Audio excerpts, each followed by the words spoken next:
ये टॉपिक पिछले वीडियो में पढ़ाया था, लेकिन कुछ टेक्निकल प्रॉब्लम की बदौलत मैं आपको पुनः इसको यहाँ से लेकर आगे पुनः पढ़ा रहा हूँ। सभी साथी ध्यान दें। यानी संपत्तियों एवं दायित्वों का पुनर्निर्धारण या मूल्यांकन and revolution of asset and reassessment of liabilities किस प्रकार से की जाती है। देखिए क्या होता है कि नए साझेदार के प्रवेश पर यह गणना की जाती है कि फर्म की संपत्तियों एवं दायित्वों के मूल्य में कमी या अधिकता हुई है या नहीं हुई है। और कई बार क्या होता है कि जो फर्म की संपत्ति एवं दायित्व होते हैं उनके पुस्तकीय मूल्य में या बाजार मूल्य में कमी या वृद्धि हो जाती है। तो जब नया पार्टनर आता है या किसी पार्टनर्स की डेथ होती है या सेवा रिटायरमेंट होता है तो उस समय रिटायरमेंट और डेथ को अगले चैप्टर में पढ़ेंगे। अभी बात करेंगे ओनली एक नए साझेदार का प्रवेश के बारे में।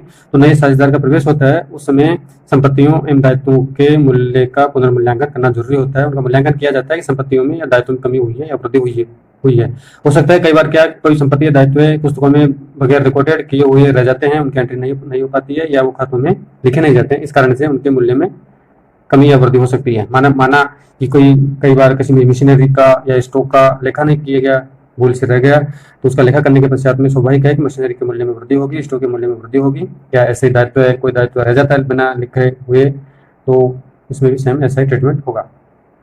अब इसके लिए जो मूल्यांकन किया जाता है उसके लिए फर्म के द्वारा एक पुनर्मूल्यांकन खाता यानी रिवोल्यूशन अकाउंट तैयार किया जाता है। जो संपत्तियों में वृद्धि होती है या कमी होती है उनको तैयार करने के लिए फर्म द्वारा एक रिवोल्यूशन अकाउंट तैयार किया जाता है।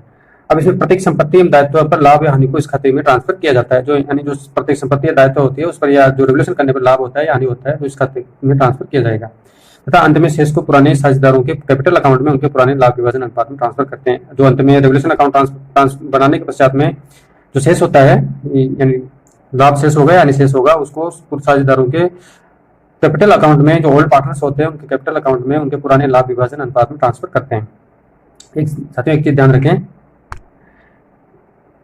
कि संपत्ति में वृद्धि व दायित्व में कमी होने पर पुनर्मूल्यांकन खाते को क्रेडिट किया जाता है। हमेशा ध्यान रखें, अगर संपत्ति में वृद्धि होती है या दायित्व में कमी होती है तो जो रिवोल्यूशन करेंगे तो पुनर्मूल्यांकन खाते को उसमें क्रेडिट करेंगे और तथा इसके विपरीत होने पर डेबिट किया जाएगा। विपरीत मतलब अगर संपत्ति में कमी होगी या दायित्व में वृद्धि होगी तो डेबिट किया जाएगा। ठीक है, अब इनकी एंट्री की बात करते हैं। देखिए एंट्री किस प्रकार से की जाएगी।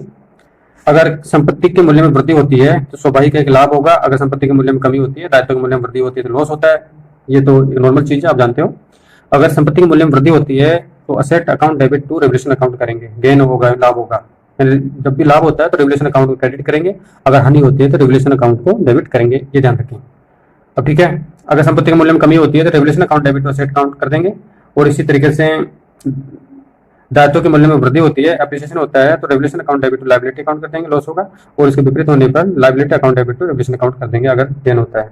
और कोई संपत्ति अनरिकॉर्डेड है उसको रिकॉर्डेड करना है, उसको पुनः लिखना है, पहले बिना लिखी हुई थी, अगर उसको लिखेंगे तो asset account debit revolution account आ जाएगा, क्योंकि संपत्ति बगैर लिखी हुई थी। पुनः रिकॉर्डेड करेंगे उस फर्म को लाभ होगा संपत्ति आने पर। और इसी तरीके से कोई दायित्व है अगर वो अनरिकॉर्डेड है और उसको रिकॉर्डेड करेंगे तो स्वाभाविक है कि हानि होगी, रिवोल्यूशन अकाउंट डेबिट हो जाएगा और लायबिलिटी अकाउंट क्रेडिट हो जाएगा। इसी तरीके से for transfer of gain on revolution credit balance, अगर रिवोल्यूशन अकाउंट का क्रेडिट बैलेंस है, लाभ हो रहा है, अगर उसको ट्रांसफर करेंगे ओल्ड पार्टनर्स में तो एंट्री हो जाएगी revaluation account debit to old partners capital account, यानी व्यक्तिगत रूप से इंडिविजुअली रूप से इनको ओल्ड रेशियो में बांट देंगे। इसी तरीके से अगर रिवोल्यूशन अकाउंट पर लॉस होता है तो इसकी विपरीत एंट्री हो जाएगी old partners capital account debit to revaluation account व्यक्तिगत रूप से। ठीक है, ये एंट्री हो गई, 8 एंट्रीज हो गई। ठीक है, अब इसमें साथ में ध्यान रखें जो फर्स्ट, सेकंड, थर्ड और फोर्थ वाली एंट्री है वो हमेशा अगर संपत्तियों एवं दायित्वों के मूल्य में वृद्धि या कमी होती है उसमें ये एंट्री की जाती है। अब एग्जाम्पल देखते हैं। एक बैलेंस शीट दे रखी है ए और बी की, उनका रेशियो 3:2 है और जो 1 अप्रैल 2015 को बता रखा है कि इनके सन्ड्री क्रेडिटर्स विविध लेनदार 20,000 के हैं, कैपिटल ए और बी की 20 और 30 है, 50,000 है, और कैश इन हैंड 3,000 है, डेटर्स 12, स्टॉक 15, फर्नीचर 10 और प्लांट एंड मशीनरी 30,000, टोटल 17,000 है। इसमें बता रखा है कि सी है जो अपनी पूंजी 15,000 लाता है और 5,000 रुपये गुडविल के लाता है, उसको 1/8 भाग के लिए हिस्सेदारी दी गई है। इसमें अगला समायोजन करना है। सेकंड नंबर वाला, स्टॉक को 10% तक घटाना है और प्लांट एंड मशीनरी को 10% तक बढ़ाना है। फर्नीचर का रिवोल्यूशन करना है 9,000 पर, फर्नीचर इसमें दे रखा है पहले 10,000 पर, तो 1,000 का लॉस हो गया। एक प्रोविजन फॉर डाउटफुल डेब्ट्स बनाना है सन्ड्री देनदारों पर 5% की दर से, और 200 रुपये है वो इलेक्ट्रिसिटी बिल के बकाया है उनका भुगतान करना है। अगला है इन्वेस्टमेंट वर्थ 1000 की है, जो खातों में बैलेंस शीट में नहीं दर्शाया गया था उनको अब दर्शाना है। ठीक है। और अगला है एक 100 रुपये का क्रेडिटर है, उनको पैसा नहीं करना है तो उनको राइट ऑफ करना है, तो लेनदार है तो व्यापार के लिए फायदा है, तो इसलिए ये व्यापार के लिए फायदा होगा तो रेवल्यूशन अकाउंट को इसमें क्रेडिट कर देंगे। ठीक है। अब इसमें क्या करना है, अगर जनरल एंट्री देनी है, रेवल्यूशन अकाउंट तैयार करना है और कैपिटल अकाउंट को तैयार करना है। ठीक है। अब एंट्री करते हैं। पिछले वीडियो में पढ़ा था कि जो पार्टनर कैपिटल लेके आता है उसमें क्या किस प्रकार से एंट्री की जाती है, गुडविल का डिवाइडेशन किस प्रकार से किया जाएगा, ओल्ड पार्टनर कैसे बांटा जाएगा। अब बात करते हैं कि पहली एंट्री देखते हैं कि bank account debit to C's capital account to goodwill account. अब इसमें बैंक अकाउंट में टोटल ये जो सी पार्टनर है वो 15,000 रुपए कैश लेके आ रहा है, अभी ऊपर बताया था 5,000 रुपए गुडविल के लेके आ रहा है, यानी ख्याति के लेके आ रहा है, तो टोटल 20,000 हो गए। तो 20,000 रुपया तो बैंक में कर देंगे डेबिट, और जो 15,000 रुपये कैपिटल आ रहा है और 5,000 रुपये की गुडविल आ रहा है। ठीक है। अगली एंट्री हो जाएगी। अब जो 5,000 रुपये गुडविल के हैं उस गुडविल को पुराने साझेदार उनके पुराने अनुपात या त्याग के अनुपात में बांटेंगे। त्याग का अनुपात दे रखा है त्याग में बांटेंगे, त्याग का अनुपात नहीं तो स्वाभाविक पुराने अनुपात में बांटेंगे। अब इनका जो रेशियो है पुराना 3:2 है, 3:2 है, तो 5,000 को goodwill account debit to A's capital to B's capital, तो इनका 3 अनुपात में बांट दें, 3,000 एक को मिलेगा और 2,000 रुपये बी को मिलेगा। ठीक है, सेक्रीफाइस रेशियो में। अब इसी तरीके से रेवल्यूशन अकाउंट को डेबिट कर रहे हैं, लॉस हो रहा है, तो स्टॉक अकाउंट है उसमें लॉस हो रहा है, फर्नीचर में लॉस हो रहा है, और जो डाउटफुल डेब्ट्स में प्रोविजन बनाया है इस तरीके से 3100 रुपये का लॉस हो रहा है जो समायोजन किया है पुनर्मूल्यांकन पर, तो रेवल्यूशन अकाउंट को डेबिट कर देंगे। इसी तरीके से अगला है प्लांट एंड मशीनरी पर और इन्वेस्टमेंट पर लाभ हो रहा है, मशीनरी का मूल्य बढ़ा है और इन्वेस्टमेंट था उनको रिकॉर्डेड नहीं किया गया, पुनः रिकॉर्डेड करेंगे तो लाभ होगा, तो 4,000 रुपये का लाभ हो रहा है पुनर्मूल्यांकन पर, रेवल्यूशन अकाउंट को शेयर कर देंगे। इसी तरीके से रेवल्यूशन अकाउंट को डेबिट करेंगे क्योंकि 200 रुपये का खर्चा बाकी था इलेक्ट्रिसिटी बिल का, इस तरीके से एक तरीके से हानि है तो इसको रेवल्यूशन को डेबिट कर देंगे। अगला है sundry creditors account debit to revaluation account. अब तो विविध लेनदार थे वो 100 रुपये के थे, उनको राइट ऑफ कर दिया तो व्यापार के लिए फायदा हुआ तो रेवल्यूशन को शेयर कर देंगे। अब इसी तरीके से इनका समायोजन करने के पश्चात में रेवल्यूशन अकाउंट का जो शेयर शेष था उसमें 800 रुपये का प्रॉफिट हुआ। ठीक है, टोटल डेबिट और क्रेडिट करेंगे तो अंतर आ जाएगा 800 रुपये का। अब उसमें 3:2 के अनुपात में ओल्ड पार्टनर है ए और बी को बांटेंगे, तो एक का अनुपात है 3 तो 480 इसके पार्ट में आ जाएंगे, और जो बी है उसका अनुपात है तो 320 रुपये इसके भाग में आ जाएंगे, इनको पुराने अनुपात में बांट देंगे ओल्ड रेशियो में। ठीक है, ये तो होगा एंट्री। अब तैयार करेंगे रेवल्यूशन अकाउंट। रेवल्यूशन अकाउंट जो एंट्री है 7 एंट्री के माध्यम से तैयार कर लेंगे। अब इन्हें बता स्टॉक 15,000 पहले वाले जो बैलेंस शीट है उसको ध्यान में नहीं रखना है, आप लोगों को सिर्फ ध्यान में रखना है जो वर्तमान में जो ये एंट्री की है उस एंट्री के माध्यम से लेटेस्ट रेवल्यूशन अकाउंट पुनर्मूल्यांकन किस तरीके से तैयार किया गया, लेटेस्ट आंकड़े हैं उसी आंकड़ों के हिसाब से इसको तैयार करना है, प्रिपेयर करना है। स्टॉक 1,500 का है, फर्नीचर 1,000 का है, एंड जो लाभ हुआ है प्रोविजन डाउटफुल डेब्ट 1000 का हुआ है, आउटस्टैंडिंग इलेक्ट्रिसिटी 200 का है, प्रॉफिट और रेवल्यूशन पे जो प्रॉफिट हुआ है ए और बी को 400 से 320 है। इसी तरीके से प्लांट एंड मशीनरी पर 3,000 का फायदा हुआ है, इन्वेस्टमेंट में 1,000 का हुआ है, और जो विविध लेनदार थे उनको राइट ऑफ किया 100 रुपये का फायदा हो गया, टोटल 4100 रुपये का हो गया। ठीक है, ये नुकसान हुआ था स्टॉक में फर्नीचर में, और जो प्रावधान किया था 200 रुपये बकाए थे, ये तो बन गया बैलेंस शीट, सॉरी ये बन गया रेवल्यूशन अकाउंट। अब आगे बात करेंगे पार्टनर्स कैपिटल अकाउंट तैयार करना है। अब पार्टनर्स कैपिटल अकाउंट तैयार करेंगे तो बैलेंस बीडी सर्वप्रथम शेयर साइड में देखेंगे, एक की पूंजी 30,000, बी की 20,000 और सी 15,000 रुपये लेके आया था, जिसमें गुडविल के 3,000 ए को मिले थे, 2,000 रुपये बी को मिले थे, और इनका जो रेवल्यूशन पर प्रॉफिट हुआ था 480 को मिल गया, 320 बी को मिल गया। इनका टोटल करेंगे तो 33,480, 22,320 और 15,000। इसी तरीके से जो डीआर साइड में करेंगे, डीआर साइड में कोई ट्रांजेक्शन नहीं है तो उनका जो बैलेंस था उसको सीडी कर देंगे इधर। अब अगला टॉपिक है पूंजी का समायोजन। ठीक है, पूंजी का समायोजन क्या होता है? कभी कभी साझेदार प्रवेश के समय साझेदार लाभ विभाजन अनुपात के आधार पर अपनी पूंजी के समायोजन के लिए सहमत होते हैं। इसी स्थिति में नए साझेदार की पूंजी दी गई है तो उसके आधार पर पुरानी साझेदार को नई पूंजी की गणना की जाती है, यानी अगर नई साझेदार की कैपिटल दे रखी है तो उसके अकॉर्डिंग पुराने साझेदार की कैपिटल की गणना की जाती है। खाती संचय और संपत्तियों और दायित्वों का पुनर्मूल्यांकन आदि के सभी समायोजन के पश्चात निर्धारित की गई पूंजी की तुलना पुरानी पूंजी से की जाती है। यदि किसी साझेदार की पूंजी कम है तो वह कमी को पूरा करने के लिए आवश्यक राशि लेकर आता है, वो जिस साझेदार की राशि अधिक है तो वो विड्रॉल करके लेके जाता है। इसमें क्या होता है कि पुराने साझेदार की पूंजी नहीं दे रखी होती है, नई साझेदार की पूंजी के आधार पर पुरानी साझेदार की पूंजी निर्धारित की जाती है। अब उसमें समायोजन किए जाते हैं, अगर किसी साझेदार ने एक्स्ट्रा पूंजी लगा रखी है तो विड्रॉल करके लेके जाएगा, और किसी ने अगर कम पूंजी लगा रखी है तो वो अन्य पूंजी लेके आएगा। अब इस उदाहरण में दे रखा है कि ए और बी फर्म में पार्टनर है, 2 1 अनुपात में विभाजन करते हैं, व्यवसाय को लाभ में 1/4 भाग के लिए भाग शामिल करते हैं, 20,000 की पूंजी लेके आता है सी, ख्याति संपत्तियां दायित्व संबंधित समायोजन के पश्चात पुराने साझेदारों ए और बी की पूंजी क्रम से 45-15 हजार रुपए है। यह निर्णय लिया गया कि साझेदारों की पूंजी नए लाभ विभाजन अनुपात के अकॉर्डिंग होगी। ए और बी की नई पूंजी याद करना है और यह मानते हुए एंट्री देनी है कि जिस साझेदार की पूंजी कम होगी वह आवश्यक राशि लेकर आएगा तथा पूंजी राशि अधिक होने पर विड्रॉल करेगा। अब इसमें उदाहरण देखते हैं। नए लाभ विभाजन अनुपात की गणना में देखते हैं सैन्य से अपना भाग ए और बी से पुराने लाभ विभाजन अनुपात में लिया, अर्थात 2:1 में लिया है। उसका का भाग 1/4 है तो शेष भाग हो जाएगा 1 माइनस 1/4 करेंगे तो एलसीएम लेंगे 3/4 शेष भाग रह जाएगा। अब एक का नया भाग 3/4 है, इस तरीके से इसको 2/3 से गुणा करेंगे 6/12 आ जाएगा। इस तरह से बैक आ जाएगा और सेका भी इस तरीके से आ जाएगा। इनका नया अनुपात आ जाएगा 6:3 या फिर लास्ट में छोटा करेंगे 2:1 हो जाएगा।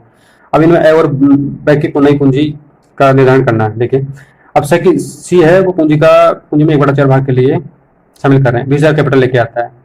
ठीक है, अब इनका जो भाग निकालेंगे तो वैकल्पिक तौर पर देखेंगे तो 20,000 का उल्टा करेंगे, टोटल पूंजी 1/4 के लिए आ रहा है तो 4/1 गुणा 20 करेंगे तो 80,000 टोटल पूंजी हो जाएगी। अब 80,000 में 2/4 भाग है बैक का तो उसकी 40,000 पूंजी हो जाएगी। इस तरह से बैक का 1/4 भाग है तो उसकी पूंजी 20,000 हो जाएगी। अब इनकी पूंजी पहले 45-15,000 दे रखी थी, इसमें स्वाभाविक है कि जो ए है तो 5,000 रुपये की पूंजी निकाल कर लेके जाएगा क्योंकि उसने ऑलरेडी 45 लगा रखे थे और जो बी है वो 5,000 रुपये और लेके आएगा क्योंकि उसने 5,000 रुपये कम शॉर्ट लगा रखे थे। अब इसकी एंट्री हो जाएगी ए का पूंजी खाता नाम रोकड़ खाते से, इसको इंग्लिश में बोलेंगे तो A's capital account debit to cash account 5,000 से, यानी ये तो विड्रॉल करेगा पूंजी का। और दूसरा है बी वो cash account debit to B's capital account, ये 5,000 रुपये लेके आएगा। ठीक है, अब इसमें एक नोट दे रखा है कि आपको ध्यान रखना है कि साझेदारों के पूंजी खाते में अधिक या कमी को साझेदारों के बीच अनुबंध के आधार पर संबंधित चालू खाते में ट्रांसफर कर दिया जाता है। यानी जो पार्टनर्स होते हैं अगर किसी पार्टनर की पूंजी शॉर्ट पड़ती है या एक्सेस रहती है तो उनके बीच में जो पहले अनुबंध हो रखा है उसी अनुबंध के अकॉर्डिंग जो पार्टनर्स के करंट अकाउंट होते हैं उन करंट अकाउंट में उनको ट्रांसफर कर दिया जाता है। अब अगला एग्जाम्पल देखते हैं 27 वाला। ए बे और सी एक फर्म में पार्टनर है, वे 3:2 1 के अनुपात में लाभ विभाजन करते हैं। वे डी को फर्म में 1/4 के लिए प्रवेश देते हैं जिससे वह ऐसे 1/8 तथा वैसे 1/8 भाग प्राप्त करता है।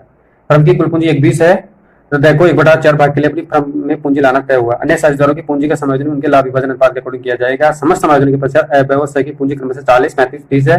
ए बे सी की नई पूंजी की राशि याद करें और आवश्यक प्रविष्टि दें। देखिए नए लाभ विभाजन अनुपात की गणना करेंगे। इनका जो अनुपात है ओल्ड है 3:2:1। अब नया लाभ विभाजन अनुपात का सूत्र होता है पुराना माइनस त्याग।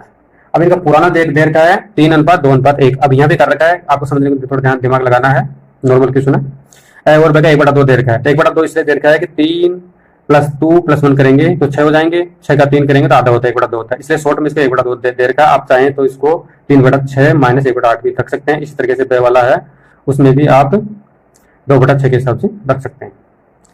अब 1/2 कर देंगे, 1/2 में इनका ओल्ड रेशियो है और जो त्याग कर रहे हैं 1/8 का तो 3/8 आ जाएगा। इस तरीके से बे में 1/3 1/8 में करेंगे 5/24 का आ जाएगा। और से का लाभ में पहले की तरह 1/6 भाग दे रखे इसको।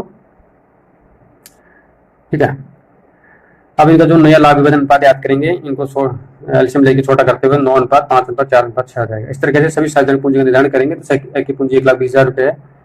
ठीक है, यानी सी है जो 1,20,000 फर्म की कुल पूंजी 1,20,000 रुपये निर्धारित की गई थी। अब इसमें प्रत्येक साझेदार की पूंजी का निर्धारण करेंगे तो एक की पूंजी 1,20,000 टोटल पूंजी 1,20,000 है तो एक का अनुपात 9:24। इस तरह से बी का है 5:24, सी का है 4:24, 6:24।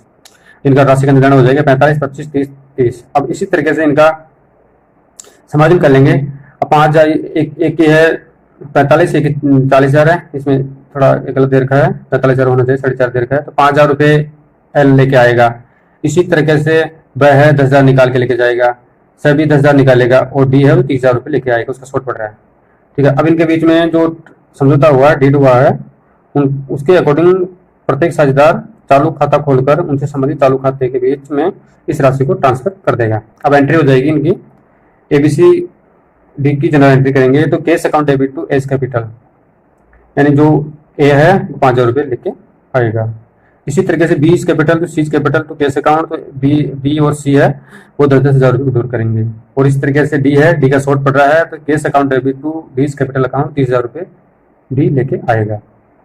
अब वैकल्पिक रूप से अगर 2 या 3 एंट्री वही सेल बी एंट्री चेक करें तो इनको वैकल्पिक रूप में एंट्री दे सकते हैं। A's current account debit to A's capital account, current account में ट्रांसफर करेंगे तो 5,000 रुपया होगा। इस तरह से 20 capital to C's capital to 20 to C's current account में कर देंगे 10,000 रुपये, उनके वैकल्पिक रूप से डायरेक्ट एंट्री हो जाएगी।